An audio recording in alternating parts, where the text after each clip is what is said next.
naghihintay ng joyride dito sa may banda ng San Jose yung anak ko. Dito banda sa Star Mall. Walang nagpipick up ng joyride kasi baka malate siya. Exam niya po ngayon. So, kamusta kaya nakakuha kaya siya? Kagigising ko lang at ako po ay magsasangag. Opo. Ako po ay magsasangag. At iinitin ko yung aking nilutong sinigang kagabi.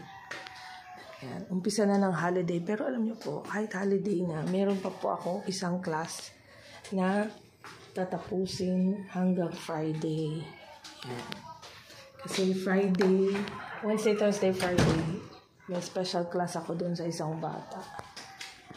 Kasi ito yung chance niya na makapag-aral. So, sayang naman. Although yung ibang subjects, klase ko ay holidays na, wala na ako ibang online class. Ito, CA, special. So, mamaya 1 o'clock yun yung class ko sa kanya. So, kahit na Wednesday na. So, of course, alam niyo naman tayong mga Katoliko, yung mga nagpa-practice ng Catholicism. So, noon talaga, very, very solemn yung pag-celebrate natin ng Holy Week, mga Monday pa lang, Tuesday, Wednesday. Yan. Pero ngayon, kailangan natin talagang kumita. Maintindihan na ni Lord sa manungkal. Diba? Yan, wala pang, siyempre, antok na naman yung aking aso. Si Brown. Antok yan. Antok.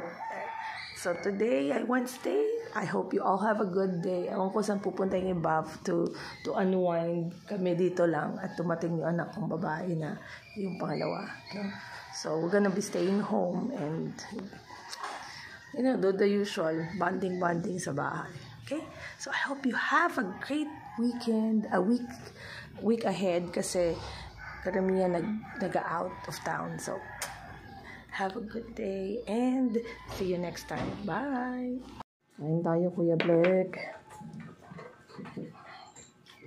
Sinigang.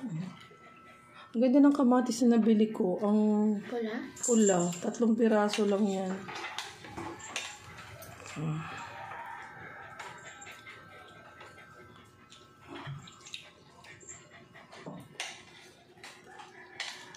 Good morning, guys. Mga momshies, popshies, friends, lovers, and countrymen. Magandang umaga. Kape tayo. At saka ang popcorn. Pero hindi, nagsasangag po ako. Okay. Para sa almusal. Yan. Kamusta ba tayo today? Makulimlim ang araw na ito, mga friends. Opo. Umulan po kagabi. Yan. Hanggang ngayon makulimlim pa rin. Alam niyo, today is Wednesday, pero may pasok pa yung isang anak ko. May pasok pa.